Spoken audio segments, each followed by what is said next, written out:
भूर्भुवः स्वः तत्सवितुर्वरेण्यं भर्गो देवस्य धीमहि धियो यो नः प्रचोदयात्।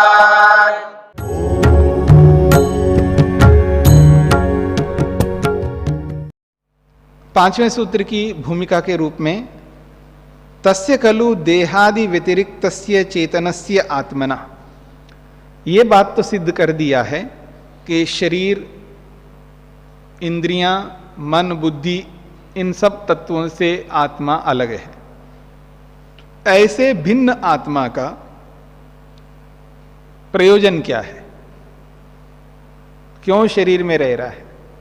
क्यों मन के साथ रह रहा है? क्यों इंद्रियों के साथ रह रहा है? क्यों बुद्धि के साथ रह रहा है? तो उसका उत्तर दिया जा रहा है अत्यंत दुख निवृत्तिया कृतकृत्यता। ये तब तक आत्मा इनके साथ रहेगा जब उसका प्रयोजन पूरा ना हो। क्या है प्रयोजन उसका? अत्यंत दुख निवृत्तिया, अत्यंत दुख की निवृत्ति से ही उसका प्रयोजन पूरा होता है, तभी कृतकृत्यता, उसकी कृतकृत्यता होती है। ठीक है जी, मैंने पहले भी कई बार आपके सामने रखा, कृतकृत्यता यत् कर्तव्यम यत् कृत्यम वर्तते तद कृतम अस्ति, कृत्यम यद खलु वर्तते तद कृतम अस्ति ये न। जिसने करने योग्य को कर लिया है तत्र कृतकृत्यता वर्तते, वहां कृतकृत्यता होती है। कृत्यता का मतलब है करने योग्य, और कृत का मतलब किया। करने योग्य को जिसने कर लिया है वहां पर कृतकृत्यता होती है। ये बहुत बड़ी बात है, ये छोटी मोटी बात नहीं है। हर कोई आदमी ये नहीं कह सकता मैं कृतकृत्य हूं जी, ये कहना बहुत बड़ी बात होती है। यूं कोई आदमी मूर्ख व्यक्ति या पागल व्यक्ति, ना समझ व्यक्ति या बच्चा व्यक्ति, बालक व्यक्ति कह दे तो कोई बात नहीं है। समझदार व्यक्ति, शरीफ व्यक्ति कभी ये नहीं कह सकता, यूं बोल नहीं सकता। वो ये बोलना अपने आप में बहुत बड़ी बात है, और वही बोल सकता जिसने करने योग्य को कर लिया हो। करने योग्य का मतलब है एक दो काम नहीं है, यहां पर सब कुछ। देखो जी, मेरे को इस दुनिया में आकर के जो करना था सो कर लिया, अब करने योग्य मेरे लिए कुछ शेष नहीं रहा। कह सकता है कोई ऐसा? कोई खेल नहीं है। अगर कोई कह दे इसका मतलब उसने कर लिया, फिर भी कहता है तो फिर तो हम यही समझेंगे वो अज्ञानी व्यक्ति है, या मूर्ख व्यक्ति है, ना समझ व्यक्ति है, या पागल व्यक्ति है। मेरी बात समझ रहे ना? क्योंकि करने योग्य जो भी है वो सब कर लिया हो, ये कोई विरला ही कह सकता है, ये कोई योगी ही कह सकता है। बहुत बड़ा कोई योगी ऐसा हो जिसने सब कुछ कर लिया हो। कहा जाता है ना योग की भाषा में, प्राप्तम प्रापणीयम, जो पाना था इस दुनिया में सब कुछ मैंने पा लिया, अब कुछ पाने योग्य शेष नहीं रहा। वो व्यक्ति कह सकता है कृतकृत्य हूं। तो कह रहे हैं अत्यंत दुख निवृत्तिया, जब व्यक्ति अत्यंत दुख की निवृत्ति कर लेता है, यानी किसी भी प्रकार की कोई दुख उसके जीवन में है ही नहीं है, आ ही नहीं सकती, मतलब आ ही नहीं सकता कोई दुख ऐसा। उसने सारे दुखों को हटा लिया है या प्रबंध पूरा कर लिया है। दो बातें होती हैं। हटा लिया का मतलब वो तो रहेगा नहीं, चला जाएगा मुक्ति में, लेकिन है तो उसने प्रबंध कर लिया, यानी बहुत सारे दुखों को ना आने के लिए उसने समाप्त कर दिया। वो आते ही नहीं, आएंगे नहीं, और कुछ आ सकते हैं उसको रोकने का प्रबंध पूरा कर लिया। मेरी बात समझ रहे ना? दो बातें होती हैं। आप योग दर्शन पढ़ेंगे, वहां पर ये सारी बातें आपको समझ में आएंगी। कई प्रकार के योगी होते हैं, उसमें से एक ऐसा योगी होता है, उसको ये कहा जाता है अब इसके जीवन में कोई दुख नहीं आने वाला है, उसने पूरा प्रबंध कर लिया। मेरी बात समझ रहे हैं आप? उसने पूरा प्रबंध कर लिया, अब उसके जीवन में कोई दुख आएगा नहीं। और जितने भी दुख थे उन सबको उसने समझ लिया और हटा लिया। बहुत बड़ी बात होती है। तो यही कहना चाह रहे हैं, अत्यंत दुख की निवृत्ति। यदि कोई व्यक्ति संपूर्ण दुखों को हटा लेता अपने जीवन में से, वो कृतकृत्य होता है। यही बात यहां पर कही जा रही है। कृतकृत्यता अर्थात कृतकार्यता, करने योग्य को कृत कर लिया है, वो कृतकार्य वाला हो गया। कर चुका है कार्य जिसने, वो उसके जीवन में कृतकार्यता होती है। तो चेतन स्वरूपस्य आत्मना सार्थकता, चेतन स्वरूप जीवात्मा की जो सार्थकता है वो क्या है? कहते हैं आत्मभावा, आत्मभाव में रहना, ये उसकी सार्थकता है। आत्मभाव में रहना कोई साधारण बात नहीं है। आत्मभाव में मतलब है अपने निज स्वरूप में रहना। हम जो है, देखिए कितने अभागे हैं हम लोग। हम आत्मा हैं, आत्मस्वरूप में ही हैं, लेकिन आत्मस्वरूप को अनुभव नहीं करते। मेरी बात समझ रहे ना? हम आत्मस्वरूप में ही हैं, पर आत्मस्वरूप को अनुभव नहीं करते। इसके लिए महर्षि पतंजलि ने, वेदव्यास ने बहुत अच्छी बात कही है, वृत्ति सारूप्यम इतरत्र, इस सूत्र के माध्यम से। तथा भवंती अपि न तथा, वो वैसा का वैसा है फिर भी वैसा अनुभव नहीं करता। व्युत्थान दशा में आत्मा जैसी है, समाधि अवस्था में भी वैसी है। या मैं ये कहूं, समाधि अवस्था में आत्मा जिस रूप में अपने आप को अनुभव करता है, समाधि की भिन्न अवस्था में भी वैसा ही रहता है, लेकिन वैसा अनुभव नहीं करता। मेरी बात समझ रहे हैं? जैसे आज हम लोग हैं, समाधि में तो है ही नहीं है, ठीक है ना? समाधि में नहीं है। एक व्यक्ति समाधि में है, तो समाधि में वो व्यक्ति अपने आप को जैसा अनुभव कर रहा है, वैसा का वैसा आज वह है। समाधि से भिन्न अवस्था में भी वैसा ही है, बदलते तो है ही नहीं है। समाधि अवस्था में आत्मा जिस रूप में होता है, उसी रूप में समाधि से भिन्न अवस्था में होता है। लेकिन समाधि की अवस्था में तो समझता है अपने आप को, अपने भाव को अनुभव करता है, यानी अपने स्वरूप को अनुभव करता है। लेकिन समाधि से भिन्न अवस्था में वो अपने आप को वैसा अनुभव नहीं करता। यानी हम जैसे होकर के भी वैसा अनुभव नहीं कर रहे। कितनी बड़ी बात है! एक प्रकार से तो छोटी सी बात लगती है, लेकिन बात बहुत बड़ी बात है। क्यों परेशान हो रहे हो? क्यों दुखी हो रहे हो? क्यों हाय हाय कह रहे हो? जो कुछ भी है, ये सब के सब अपने आप को न पहचानने का परिणाम है। जो व्यक्ति अपने आप को पहचान कर लेता है ना, उसको कोई परेशानी नहीं होती, उसको कोई दुख नहीं होता है। वो दुख अनुभव नहीं करता। वो उसको पता है शरीर का धर्म है, शरीर में तो होना ही था, हो गए। आदमी कितना परेशान रहता है ना, आप समझ लीजिएगा, कितना दुखी रहता है, कितना पीड़ित रहता है, कितना क्लेशित रहता है, कितना संतप्त रहता है, आप अनुभव कर सकते हैं। बहुत दुखी रहता आदमी। जो जितना दुखी रहता है तो समझ लेना वो आत्मा से कोसों दूर है, यानी आत्मा के स्वरूप को समझ ही नहीं पा रहा है। और जब समझ लेता है ना, उसको कोई दुख नहीं लगता, क्योंकि उसको पता है दुख तो मेरे को हो ही नहीं सकता। शरीर में हो रहा है, ठीक है, अब शरीर में रहूंगा तो होना है, तो भी उसको स्वीकार कर लेता है, परेशान नहीं होता है, क्लेशित नहीं रहता। ये मेरी बात को समझने का प्रयत्न करना। उसको पता है कि शरीर में जब तक रहूंगा तब तक ये तो दुख आना ही है, इससे छूट नहीं सकता, ये तो आना ही है, इसलिए उसको कोई परेशानी नहीं होती है। ये तो ऐसी बात है कि राजेश जी आपको रोज यहां पर झाड़ू लगानी है, रोज लगाने, और 2-2 बार लगानी है, ठीक है ना? आपको यहां रहना है तो आपको लगाना है। अब आदमी दुखी होकर के लगाए या सुखी होकर के लगाए, ये हमारे हाथ में। मेरी बात समझ रहे ना? ठीक है ना? आप यहां रहते हो ना, आपको 8 घंटे काम करना है तो करना है तो करना है, या तो दुखी होकर के करो या सुखी होकर के करो। आप यहां रहते हो तो आपको पढ़ना होगा, या सुखी होकर के पढ़ो या दुखी होकर के पढ़ो। तो ये जो जितनी भी बातें हैं ना, जब आदमी समझ लेता है ना, उसको कोई दुख नहीं होता है, किसी प्रकार का दुख ही नहीं अनुभव करता, उसको कोई क्लेश ही नहीं होता है।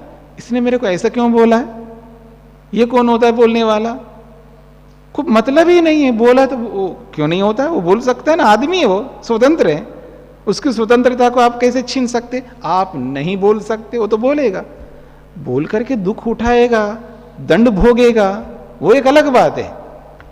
मैं ऐसा बोल करके ये नहीं कहना चाह रहा हूं आप व्यवस्था में मत रहिए, अगर आप बोलोगे, आप करोगे तो उसको तो भोगोगे, आप जो करेगा वो तो भोगेगा। पर हम क्यों परेशान हो रहे हैं? हमें परेशान नहीं होना है। जब ये बात समझ में आती है ना, जो आत्मा को समझ लेता है ना, वो बहुत सारे दुखों से क्या, सारे दुखों से छूट जाता है। यही कहना चाह रहे, अत्यंत दुख निवृत्ति, यानी संपूर्ण दुखों की निवृत्ति करना, ये बहुत बड़ी बात है। कृतकृत्यता, कृतकार्यता, चेतन स्वरूप से आत्मना सार्थकता, चेतन स्वरूप आत्मा की ये सार्थकता है कि वो समस्त करने योग्य को कर ले, और आत्मभाव भवति, और अपने निज स्वरूप में विद्यमान होता है। खलु अत्यंत दुख निवृत्तिया दुख रूपया अनात्म संपर्क विमुक्तिया, वो कहते हैं अत्यंत दुख निवृत्तिया, संपूर्ण रूप से दुख की निवृत्ति करना। दुख रूप जो अनात्मा है, दुख रूप जो अनात्मा यानी शरीर है, इंद्रियां हैं, मन है, बुद्धि है, ये सब दुख रूप है। शरीर का होना ही दुख है, याद रखना। ये जो शरीर जब तक रहेगा ना, ये दुख है, ये समझ लेना। इंद्रियों का होना, मन का होना, बुद्धि का होना, ये दुख है। आश्रम में रहना दुख है, हाँ ये याद रखना। किसी को देखना दुख है। जो भी जिस जड़ वस्तु के साथ हम जुड़े हुए हैं ना, वो दुख रूप है, वो दुख देंगे। ये हो नहीं सकता आप किसी से जुड़ करके रहे और वो दुख ना दे। जिस किसी भी वस्तु से आप जुड़े हुए हो, चाहे वो चेतन हो या जड़ हो, वो दुख देंगे। ये नहीं हो सकता आप उनसे जुड़े और वो दुख ना दे आपको।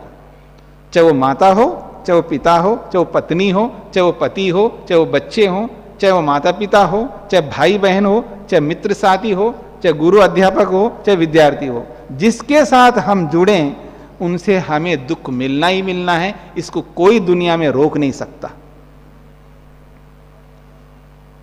ठीक है ना। अब दुख तो आएगा, लेकिन जो आत्मस्वरूप को जाना हुआ है, जानता है, उसको दुख नहीं होगा। उसको पता है ये तो आना ही है, क्योंकि मैं जुड़ा हुआ हूं। और जहां ये समझ आता है ना, वहां दुख नहीं होता है। ये देखिए, मेरी ओर देखिए, कपड़ा, आपने जो जो कपड़ा पहन रखा है, आपको पता है ना, फटेगा, पुराना होगा, फटेगा, पुराना होगा, घिसेगा, ठीक है ना। एक दिन आएगा पहनने लायक नहीं रहेगा, हटाते हो, नया ले लेते हो, कोई दुख नहीं होता है। पूरा पहन लिया आपने, पूरा पहन लिया जितना पहनना चाहिए, बल्कि और ज्यादा पहन लिया आपने, और पुराना हो गया और फट गया किसी कारण से। कभी ऐसा कई बार होता है, किसी दरवाजे की या किसी के ऐसा किसी के साथ लग जाता है और फर करके फट जाता है, और आपको कोई दुख नहीं होता। आपको पता था, अच्छी तरह पता है, आप तो प्रतीक्षा कर रहे हैं, हाँ ये कब फटे और नया ले लूं। दुख की तो बात ही नहीं है। अब प्रतीक्षा कर रहे हो, जब बहुत पहन लिया होता है, उसको इतना अधिक पहना हुआ होता है, अपेक्षा से ज्यादा पहना हुआ होता है, तो आप प्रतीक्षा कर रहे होते हैं कि कब फटे और नया ले लूं। वहां दुख का कोई मतलब ही नहीं है। क्यों? समझ है, ठीक है ना। तो यही समझ और चीजों में हम लाए ना, कोई दुख ही नहीं होगा ना। यही समझ और चीजों में, घड़ी में ले आओ, अपने मोबाइल में ले आओ, हाँ अपने मकान में ले आओ, अपने शरीर में ले आओ, क्योंकि सब वस्तुएं बनी हुई हैं, सभी वस्तुएं बनी हुई हैं, और जो वस्तु बनी है वो बिगड़ेगी, वो टूटेंगे, वो फटेंगे। तो जब ये समझ आ जाएगा ना, तो फिर दुख क्यों हो जाएगा? हृदयाघात हो गया तो दुख, हाँ आंखें दिखाई नहीं दे रही तो दुख, ठीक है ना। डायबिटीज हो गए तो दुख, परेशान रहता आदमी, पता नहीं इतना सुनता है आदमी फिर भी दुखी रहता है। इसका मतलब समझ नहीं रखा उसने, केवल शब्द शब्द उसके पास हैं, बहुत सुन रखा है। कोई कोई ये बोलता है अरे मैंने बहुत सुना है, ताने भी मारता है कई बार आदमी, मैं इतना सुना है, ये कल का छोकरा, इसको क्या पता है, मैं तो 50 साल से सुनता हुआ आ रहा हूं, 80 साल हो गए, 80 90 साल से सुनता हुआ आ रहा हूं, बड़े से बड़े लोगों से सुन रखा हूं। सुनो आप कितने साल से भी, उसके क्या फायदा है? सुना तो है लेकिन किया क्या है आपने? फिर भी दुखी हो। क्या फर्क पड़ता है 90 साल से सुने या एक बार सुने? कोई फर्क नहीं पड़ता है। अगर किसी ने एक बार सुन करके ही उसको जीवन में उतार दिया और किसी ने 90 साल तक सुना हुआ है लेकिन जीवन में नहीं उतारा है, तो क्या फर्क पड़ता है कि आप कब से सुनते आ रहे हो? कई लोग ये भी बोलते हैं मेरे को अनुभव है, मेरे को अनुभव है, मेरे को अनुभव है। अरे भले आदमी, जो अनुभव आपको है तो उसका प्रयोग क्यों नहीं लेते हो उस अनुभव का? इसको सामने वाले को कोई अनुभव नहीं है लेकिन प्रयोग में तो ला रहे हो। इनको क्या पता ये बच्चा है, इसको अनुभव नहीं है। ठीक बात है, कौन सा अनुभव नहीं है? जो व्यवहार आपने बहुत कर रखा है, कई सालों से कर रखा है, वो व्यवहार इसने नहीं किया, वैसा अनुभव नहीं है। लेकिन इतना आपने व्यवहार कर रखा है, उसका उपयोग क्यों नहीं ले रहे हो आप? और इसने कोई व्यवहार ऐसा नहीं किया फिर भी उपयोग ले रहा है ना वो। ये कोई मान्य नहीं रखता है ना। मान्य तभी रखता है कि उस अनुभव को हम व्यवहार में उतारें, तभी मान्यता है उसकी। अगर व्यवहार में नहीं उतारेंगे, आपने कितना ही अनुभव किया होगा, कितना देख रखा, इसको क्या पता है, कल का छोकरा है, इसने दुनिया को देखा नहीं है। अच्छी बात है, आपने बहुत देखा है, फिर व्यवहार में क्यों नहीं उतार रहे हो? इसलिए व्यवहार में उतारना, इसको प्रैक्टिकेबल बनाना, ये महत्व रखता है, इसकी मान्यता है। ये इसकी मान्यता नहीं है कि कितने साल से आप अनुभव करते हुए आ रहे हो, कितना आपने देखा दुनिया को, इसकी कोई मान्यता नहीं है। मान्यता उसी की है जो उसको व्यवहार में उतारता है, चाहे एक बार में उतारे चाहे 50 साल में उतारे। जिसने उतारा है उसकी महानता है, उसकी मान्यता है। इसलिए यहां उम्र की कोई कथा नहीं है, याद रखना, उम्र की कोई कथा नहीं है। उम्र से इतना बड़ा आदमी नहीं होता है, होता है, लेकिन जब व्यवहार सामने आता है तो सबसे ज्यादा बड़ा वो होता है जो व्यवहार में उतारता है। इसलिए महर्षि मनु ने कहा, एक बहुत अच्छी बात कही है, कौन बड़ा होता है कौन छोटा होता है। आप बहुत लोग बहुत परेशान होते रहते हैं। कुछ लोग तो उम्र के कारण से इतने परेशान होते हैं उसका कोई सीमा नहीं है। वो कहते हैं वित्तम बंधुर वह कर्म, वित्तम बंधु वह कर्म, विद्या भवति पंचमी, एतानि मान्य स्थानानि यदि यद गरियो तदुत्तरम। मेरी बात समझ रहे हैं? महर्षि मनु क्या कहना चाहते हैं? दुनिया में बड़े कौन होते हैं? तो उन्होंने कहा वित्तम, जिसके पास पैसा वो बड़ा है। दुनिया में देखो, जिसके पास पैसा हो तो बड़ा होता है।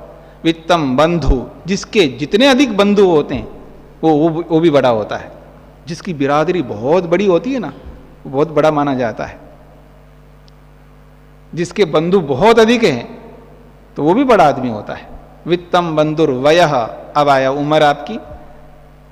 जो उम्र वाला है, अधिक उम्र वाला, जितना अधिक उम्र वाला वो भी बड़ा होता है। वित्तम बंधु वयः, और कर्म, जो बहुत कर्म करने वाला होता है, समाज सेवी होता है, परोपकारी होता है, वो भी बड़ा आदमी होता है। और पांचवी बात कहिए विद्या, जिसके पास विद्या है वो भी बड़ा होता है। अब ये पांचों व्यक्ति बड़े हैं, पैसे वाले भी बड़े हैं और बिरादरी वाले भी बड़ा है, उम्र वाला भी बड़ा है और समाज सेवा करने वाला भी बड़ा है और विद्यावान भी बड़ा है। पांचों बड़े हैं, लेकिन पांचों आपके सामने, मान लीजिए आपके सामने खड़ा कर दिया पांचों को, और पांचों में कौन बड़ा है, सबसे बड़ा कौन माना जाए उन पांचों में से? एक वो तो बड़ा है ही है, इसमें तो कोई बात ही नहीं है। लेकिन पांचों आपके सामने आ जाए तो फिर कौन बड़ा है? तो महर्षि मनु कहते हैं सबसे बड़ा तो विद्यावान होता है। जिसके पास विद्या है वो सबसे बड़ा होता है। फिर वहां कोई उम्र नहीं देखा जाता है, वो कुछ नहीं देखा जाता। अगर आपसे अधिक विद्या है तो वो बड़ा आदमी है, बात समाप्त, और कुछ नहीं। मेरी बात समझ लेना। अगर आपसे अधिक विद्यावान है, आपसे अधिक विद्या है उसके पास में, आपसे अधिक जानकार है वो, तो वो आपसे बड़ा है, फिर वहां कोई उम्र नहीं देखी जाती है। फिर दूसरे स्थान पर है जो समाज सेवी है, जो समाज सेवा करता है, परोपकार करता है, तो विद्यावान के बाद में परोपकारी व्यक्ति रहेगा, वो दूसरे स्थान पर है। फिर तीसरे स्थान पर है उम्र वाला, तीसरे स्थान पर उम्र वाला बड़ा होता है, और चौथे स्थान पर बंधु वर्ग जिसके पास सबसे ज्यादा है, और सबसे अंत में बड़ा वो होता है जो धनवान है। आज उल्टा हो गया, जिसके पास जितना अधिक धन है उसी को सबसे बड़ा मानते हैं। मेरी बात समझ रहे ना? तो इसलिए मनु महाराज ने यह भी बात कही है, अगर जो इसका उल्टा जब होता है संसार में, तो वहां पर तो बहुत हानि होती है। अपूज्या यत्र पूज्यन्ते पूज्यानाम अवमानना त्रीणी तत्र प्रवर्धन्ते दुर्भिक्षम मरणम भयम। जहां जिनकी पूजा नहीं होनी चाहिए उनकी पूजा की जाए, और जिनकी पूजा करनी चाहिए उनकी पूजा ना किया जाए, तो वहां पर तीन बहुत बड़ी हानियां होती हैं। एक तो भय, ऐसे स्थानों में भय बहुत होता है, इसलिए आज देखिएगा भय ही भय है सब जगह, क्योंकि जिसकी पूजा नहीं होनी चाहिए उसकी पूजा हो रही, इसलिए भय एक बात। और कभी भी कोई भी किसी को मार डालता है, कोई पूछने वाला नहीं है। हमारी तो कथा क्या है, बड़े बड़े लोगों को मार डालते, प्रधानमंत्री, राष्ट्रपति, पता नहीं किस किस को मार डालते, उनके लिए न्याय ही नहीं मिलता, सालों घूमना पड़ता है, चक्कर काटना पड़ता है। मरण मृत्यु कभी भी किसी की हो सकती, कोई भी किसी को मार डालता है। क्यों? क्योंकि जिनकी पूजा नहीं होनी चाहिए उनकी पूजा हो रही है, इसलिए। और दुर्भिक्षम, दुर्भिक्ष है, यानी जिसके पास है तो सब है उसके पास, जिसके पास कुछ भी नहीं, न खाने को है उसके पास में, न पहनने को है उसके पास में, न रहने को है उसके पास में, बिल्कुल कंगाल है वो, कुछ नहीं उसके पास में। और किसी के पास तो बहुत कुछ है। ऐसे दुनिया में आज भारत में विशेषकर कितने ऐसे लोग हैं जिसके पास कुछ भी नहीं है, करोड़ों करोड़ों हैं ऐसा। ये कब हो रहा है? जिसकी पूजा नहीं होनी चाहिए उसकी पूजा, और जिसकी होनी चाहिए उसकी नहीं हो रही। इसलिए कभी ऐसा प्रसंग है तो वहां ये समझ लेना चाहिए कि बड़ा कौन छोटा कौन है, यहां पर उलझना नहीं है, ऋषियों को सामने रखना है और उसको देख करके समझना। एक बात, अलग अलग विषयों में अलग अलग विद्वत्ता होती है।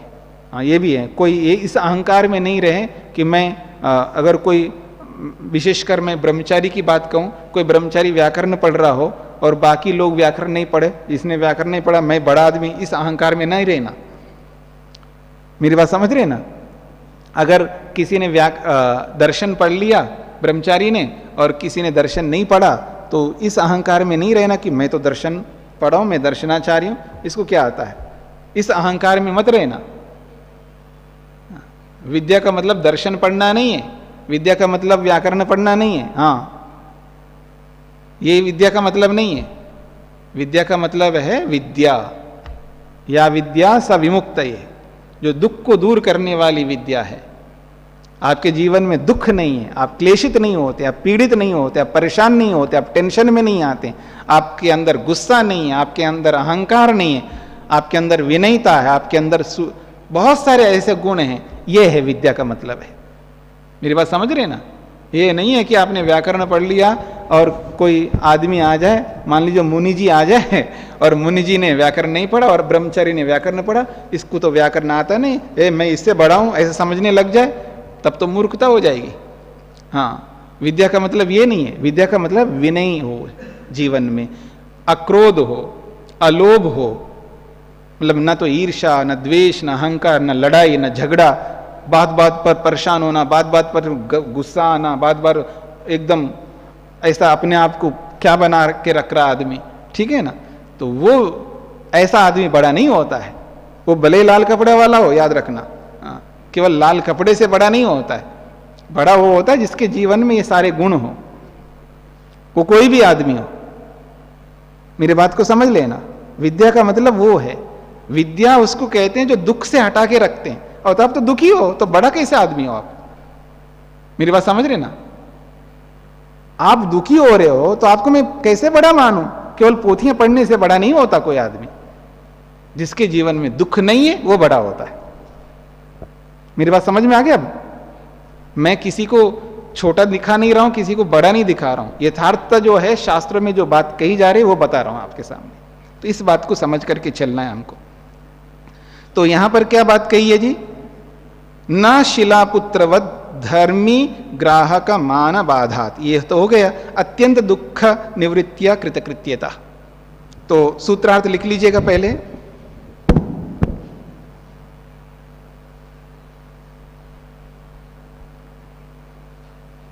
जीवात्मा की पूर्ण सफलता, जीवात्मा की पूर्ण सफलता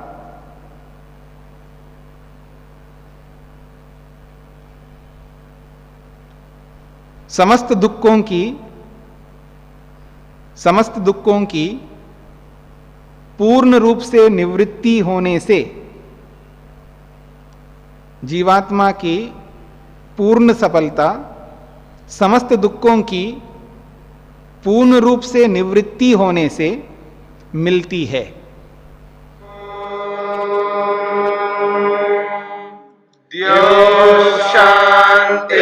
शांतिरंतरिक्षं शांति पृथिवी शांतिरापः शांतिरोषधयः शांतिः वनस्पतयः शांतिर्विश्वे देवाः शांतिर्ब्रह्म शांति सर्वं शांति शांतिरेव शांति क्षमा शांतिरेधि।